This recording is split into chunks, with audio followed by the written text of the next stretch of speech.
నమో వెంకటేశాయ. గురుర్బ్రహ్మా గురుర్విష్ణుః గురుర్దేవో మహేశ్వరః గురుః సాక్షాత్ పరం బ్రహ్మ తస్మై శ్రీ గురవే నమః. జటిలం చీరవసనం దండకారణ్యవాసినం మునివేషధరం ధ్యాయేత్ అరణ్యేకాండ ఉత్తమే. శ్రీరామచంద్ర పరబ్రహ్మణే నమః.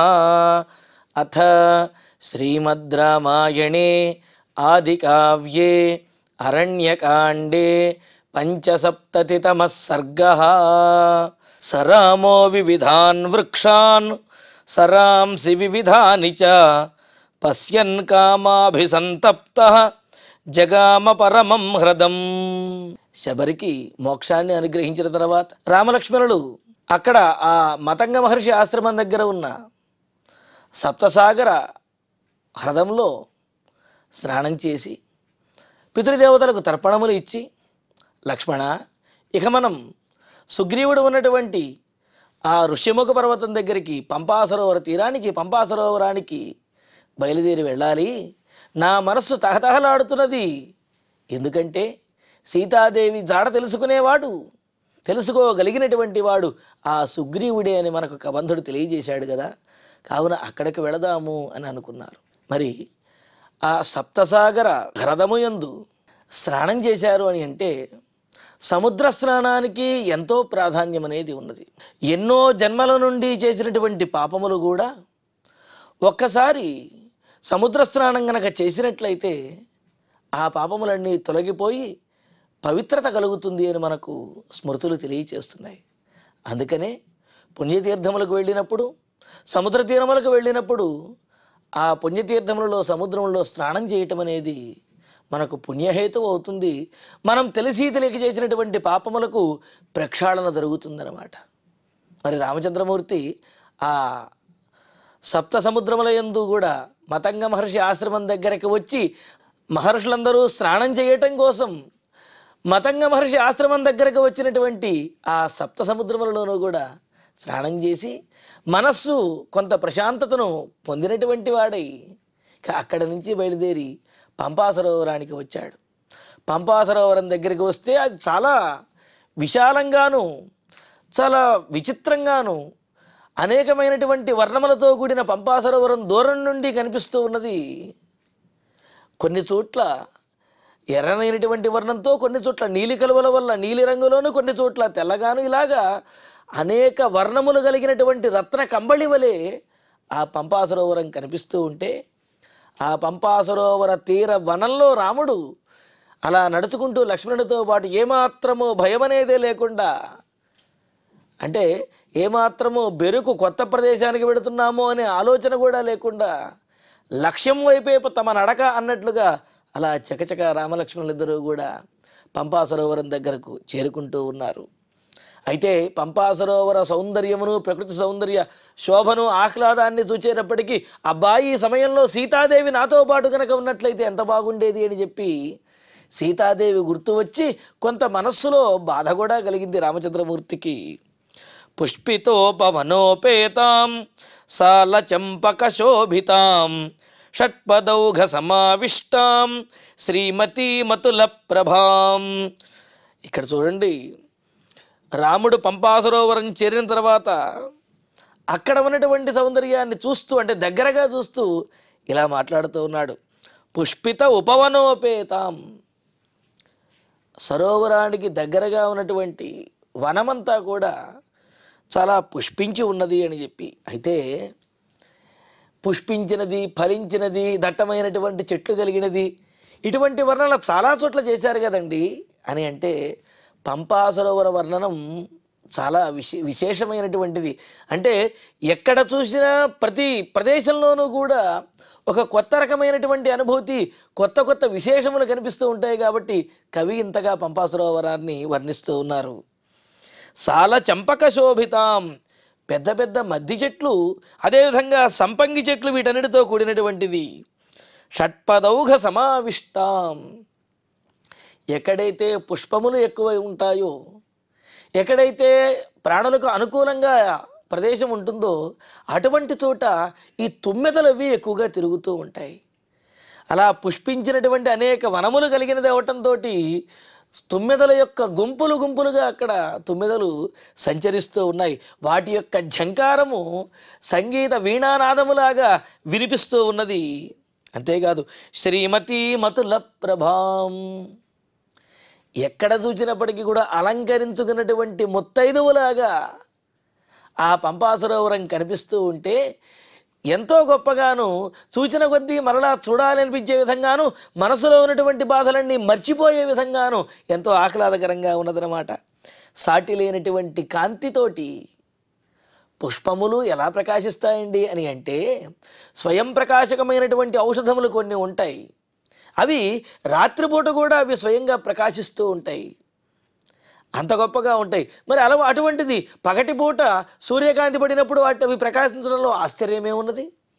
అలాగా స్వయం ప్రకాశకమైనటువంటి కొన్ని ఔషధ వృక్షములు ఆ మధ్య మధ్యలో ఆకాశంలో నక్షత్రాలు ప్రకాశించినట్లుగా ఆ వనంలో ఆ ఔషధ వృక్షములు ప్రకాశిస్తూ ఉన్నాయి. అంతేకాదు స్ఫటికోపమతో యాఢ్యాం శ్లక్ష్ణవాలుక సంతతాం సతాం దృష్ట్వా పునః పంపాం పద్మసౌగంధికైర్యుతాం ఇత్యువాచ తదా వాక్యం లక్ష్మణం సత్యవిక్రమః. సరోవరంలో ఉన్నటువంటి జలము ఎంత శుద్ధంగా ఉన్నది అని అంటే, నిర్మలంగా ఉన్నది అంటే స్ఫటికోపమం అని అంటున్నారు. స్ఫటికము అంటే శుద్ధ స్ఫటిక. యువతల నుంచి చూస్తే అవతల వస్తువు చాలా స్పష్టంగా కనిపించే విధంగాను, మధ్యలో ఎటువంటి మలినము లేని విధంగా ఉంటుంది. అలాగా శుద్ధ స్ఫటికలాగా ఆ పంపా సరోవర జలము అంత నిర్మలంగా ఉన్నది. అందువలన ఆ అడుగు భాగం ఏదైతే ఉందో పంపా సరోవరంలో ఎంత లోతు ఉన్నప్పటికీ అడుగు భాగం చాలా స్పష్టంగా తెలుస్తూ ఉన్నదిట. పైగా ఆ అడుగునంతాను ఆ తీర ప్రాంతంలోనూ నీటిలోనూ కూడా తెల్లనైనటువంటి ఇసుక గొప్పగా కనిపిస్తూ ఉన్నది. దాంతో అక్కడ పద్మసౌగంధికైక శ్లక్ష్ణ వాలుక సంతత, మెత్తనైనటువంటి ఇసుక ఆ తీరంలో నడుస్తూ ఉంటే కాళ్ళకి చాలా అనుకూలంగాను ఎంతో మృదువుగాను ఉన్నదనమాట. అంటే కాళ్ళ కంటే కూడా ఇసుకే చాలా మెత్తగా ఉన్నది అనిపించే విధంగా అంత సున్నితంగా ఉన్నది. నడుస్తూ ఉంటే ఇంకా నడవాలి అనిపించే విధంగా ఉన్నది, కాళ్లకు చాలా అనుకూలంగా సుఖకరంగా ఉన్నదనమాట. అటువంటి శ్లక్ష్ణ వాలుక సంతతాం పద్మ సౌగంధికై, అందులో ఉన్నటువంటి ఆ సరోవరంలో ఉన్న పద్మములు వికసించి అందు నుండి వచ్చేటటువంటి సుగంధభరితమైనటువంటి ఆ వాయువుల వలన, ఆ సౌగంధం వలన, సువాసనలతోటి ఎంతో మనసుకు ఆహ్లాదంగా ఉన్నదనమాట. అంతే కదండి, ఎక్కడికైనా వెళ్ళినప్పుడు చల్లనైనటువంటి గాలి, చక్కటి సువాసన, అలాగే నడవటానికి వీలుగా ఉండేటటువంటి అనుకూలంగా సుఖంగా ఉండేటటువంటి ప్రదేశం కనుక అయినట్లయితే మనసు పరవశిస్తుంది, శరీరం పులకిస్తుంది. అలాగా ఆ ప్రాంతానికి పంపా సరోవరం దగ్గరికి వచ్చేటప్పటికి అంత అనుకూలంగా ఉన్నదనమాట.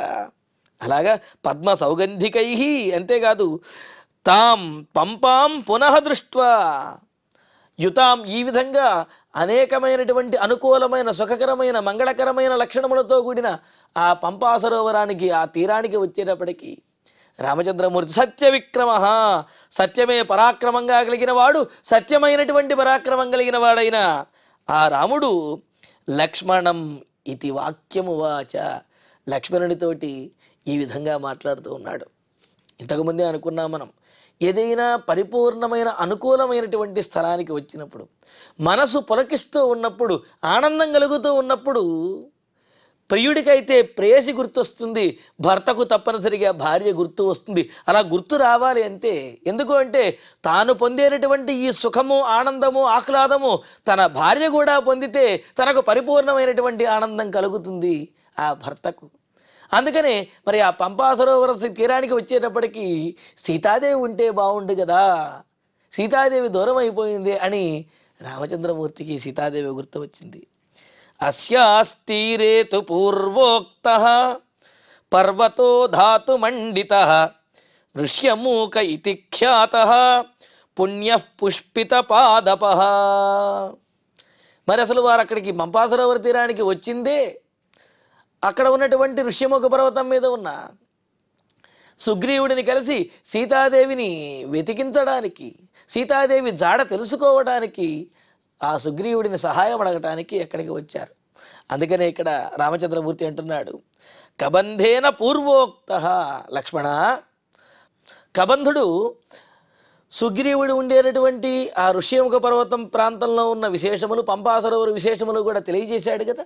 ఆ మాట ఇక్కడ రామచంద్రమూర్తి చెబుతూ, ధాతుమండిత పుణ్య పుష్పిత పాదప, గైరిక ధాతువుల చేత గొప్పగా ప్రకాశిస్తూ ఉన్నటువంటిది, అనేకమైనటువంటి విశేషమైన పుష్పజాతులతోటి విరగకాసి విరగబూసినట్లుగా ఉన్న ఈ వనమే పంపాసరోవర వనము. దీని దగ్గర, ఈ వనం దగ్గరే ఋష్యముఖ పర్వతం ఉన్నది అని అనుకున్నారు కదా. అందుకనే పుణ్య పుష్పిత పాదప, ఎంతో పుణ్యప్రదమైనటువంటిది. ఎందుకంటే పంపాసరోవర తీరంలో అనేక మంది ఋషులు అక్కడికి వచ్చి స్నానం చేస్తూ తమ తమ ఆ నిత్యకర్మానుష్ఠానములన్నీ కూడా చక్కగా చేసుకుని వారు పవిత్రమై ఆ పంపాసరోవరాన్ని పవిత్రం చేసి తమ తపస్సులను చేసుకుంటూ ఉంటారు. అందుకనే ఎంతో పుణ్యప్రదమైనటువంటిది అన్నమాట. అటువంటిది పుష్పిత పాదప ఋష్యమూక ఇది ఖ్యాత అస్యాహ తీరేదు అస్తి. లక్ష్మణ, ఈ పంపాసరోవర తీరంలోనే అనేకమైనటువంటి పుష్పములతోటి, అనేకమైనటువంటి ఫలవృక్షములతోటి కూడిన ఋష్యమూక పర్వతం ఇక్కడే ఉంటుంది అని చెప్పి కబంధుడు మనకు తెలియజేశాడు కదా. అదిగో మనకు సమీపించినట్లు ఉన్నది. అల్లంత దూరంలో కనిపించేదే శోభాయమానంగా గైరిక ధాతువులతోటి ప్రకాశించేటటువంటిదే అదే ఋష్యముఖ పర్వతం అనుకుంటా అని అంటూ, హరే రుక్షరజో నామ్నః పుత్రస్తస్య మహాత్మనః అధ్యాస్తే తం మహావీర్యః సుగ్రీవ ఇతి విశ్రుతః.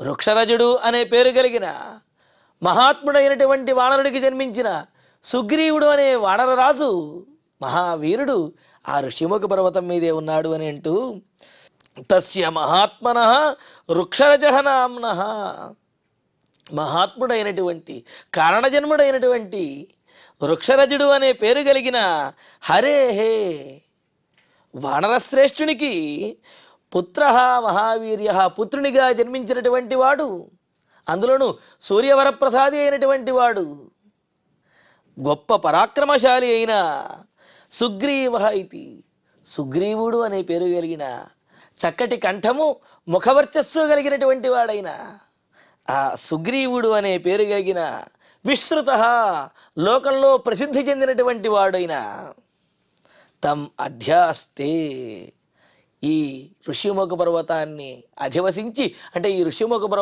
పర్వతాన్ని ఆవాసంగా చేసుకుని సుగ్రీవుడు ఉంటున్నాడు అని చెప్పి మనకు తెలిసినది కదా. కావున ఆ ఋష్యముఖ పర్వతం సమీపానికి మనం వచ్చాము. మరి ఆ సుగ్రీవుడిని కలవాలి అంటే ఋష్యముఖ పర్వతం అల్లంత దూరంలో పంపాసరోవర తీరానికి రామలక్ష్మణులు వచ్చిన తర్వాత ఆ పంపాసరోవరం దగ్గర నుంచి అల్లంత దూరంలో ఋష్యముఖ పర్వతం కనిపిస్తూ ఉన్నది. అందుకనే రాముడు అంటూ ఉన్నాడు, అదిగో ఆ కనిపించేటటువంటిదే ఋష్యముఖ పర్వతం అనుకుంటాను. ఎందుకంటే గైరిక ధాతువులతోటి, పుష్పములతోటి, ఫలములతోటి చాలా విశేషంగా పవిత్రంగా కనిపిస్తూ ఉన్నది. మరి అక్కడే సుగ్రీవుడు ఉన్నాడు, మనం వారినే కలవాలి అని అంటూ, సుగ్రీవమభిగచ్చత్వం వానరేంద్రం నరర్షభ ఇత్యువాచ పునర్వాక్యం లక్ష్మణం సత్య విక్రమం. లక్ష్మణ, మనం అక్కడికి వెళ్ళిన తర్వాత నీవు మొదటగా సుగ్రీవుడికి ఎదురు వెళ్ళి అక్కడ పరిస్థితి ఏమిటి, అతనిని కలవడానికి అవకాశం ఉన్నదా లేదా, నన్ను కలవడానికి అతడు సుముఖంగా ఉన్నాడా లేదా తెలుసుకోవాలి. ఎందుకు అంటే ఎవరి దగ్గరికైనా వెళ్ళేటప్పుడు, అందులో పెద్దల దగ్గరికి కానీ లేకపోతే ఏదైనా సహాయాన్ని ఆశించి వెళ్ళేటప్పుడు అవతల వారి యొక్క సౌకర్యం ఏదైతే ఉన్నదో దానిని పరిశీలించి మనం వెళ్ళాలి తప్ప మన సౌకర్యాన్ని మనం చూసుకుని వెళితే అది సమంజసం కాదు.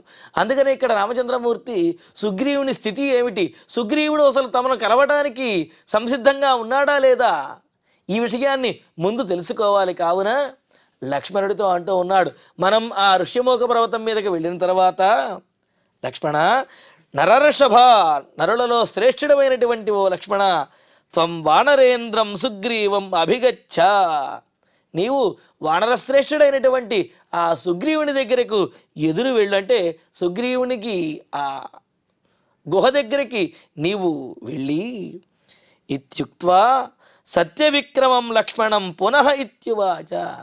మరి అక్కడ సుగ్రీవుని నువ్వు ముందుగా కలిసి అతని యొక్క పరిస్థితిని తెలుసుకుని, మా అన్నగారు రామచంద్రమూర్తి మిమ్మల్ని కలవాలనుకుంటున్నారు అనే విషయాన్ని కూడా నీవు తెలియచేయాలి అని లక్ష్మణుడితోటి ఆ ఋష్యమోకానికి వెళ్ళిన తర్వాత ఏ విధంగా వ్యవహరించాలనే విషయాన్ని చెప్పి, మరలా రాముడు మరొక విషయాన్ని తెలియచేస్తున్నాడు. మరి రాముడు చెప్పినటువంటి ఆ మరొక విషయం ఏమిటి, అందులో ఉన్నటువంటి విశేషాలు ఏమిటనే విషయాన్ని మనం తరువాతి ప్రవచనంలో తెలుసుకుందాము. రేపటితోటి మన అరణ్యకాండ పూర్తి చేసుకోబోతున్నాము, పరిపూర్ణం అవుతున్నది. ఇక ఇప్పుడు శ్లోకాలను పారాయణ చేసుకుందాము. సరామో వివిధాన్ వృక్షాన్ సరాంసి వివిధాని చ పశ్యన్ కామాభిసంతప్తః జగామ పరమం హ్రదం పుష్పితోపవనోపేతాం సాలచంపకశోభితాం షట్పదౌఘ సమావిష్టాం శ్రీమతీమతులప్రభాం స్ఫటికోపమతోయాఢ్యాం శ్లక్ష్ణవాలుకసంతతాం సతాం దృష్ట్వా పునః పంపాం పద్మసౌగంధికైర్యుతాం ఇత్యువాచ తదా వాక్యం లక్ష్మణం సత్యవిక్రమః అస్యాస్తీరే తు పూర్వోక్తః పర్వతో ధాతుమండితః ఋష్యమూక ఇతి ఖ్యాతః పుణ్యపుష్పితపాదపః హరేరుక్షరజో నామ్నః పుత్రస్తస్య మహాత్మనః అధ్యాస్తే తం మహావీర్యః సుగ్రీవ ఇతి విశ్రుతః సుగ్రీవమభిగచ్చత్వం వానరేంద్రం నరర్షభ ఇత్యువాచ పునర్వాక్యం లక్ష్మణం సత్యవిక్రమం. ఇత్యార్షే శ్రీమద్ రామాయణే ఆదికావ్యే అరణ్యకాండే పంచసప్తతితమే సర్గే 8 శ్లోకాః. ఇక ఇప్పుడు క్షమాప్రార్థన మంగళాంతంగా ఈనాటి ప్రవచన పారాయణ కార్యక్రమాన్ని పరిపూర్ణం చేసుకుందాం. యదక్షరపదభ్రష్టం మాత్రాహీనంతు యద్భవేత్ తత్సర్వం క్షమ్యతాం దేవ నారాయణ నమోస్తుతే. కాయేన వాచా మనసేంద్రియైర్వా బుద్ధ్యాత్మనా వా ప్రకృతే స్వభావాత్ కరోమి యద్యత్ సకలం వరస్మై నారాయణాయేతి సమర్పయామి. శ్రియః కాంతాయ కళ్యాణ నిధయే నిధయేర్ధినాం శ్రీవేంకట నివాసాయ శ్రీనివాసాయ మంగళం. ఒక చిన్న సూచన, ఇంతకుముందు ప్రవచనం పూర్తయిన తర్వాత ఇక ఇప్పుడు శ్లోకపారాయణ చేసుకుందాము అని అన్నాం కదా, దానికి ముందు రేపటితోటి ఈ ప్రవచనం అరణ్యకాండ పూర్తవుతున్నది అనే వాక్యాన్ని అక్కడ పెడితే బాగుంటుంది అనిపిస్తున్నది. ఆలోచించి చెయ్యండి.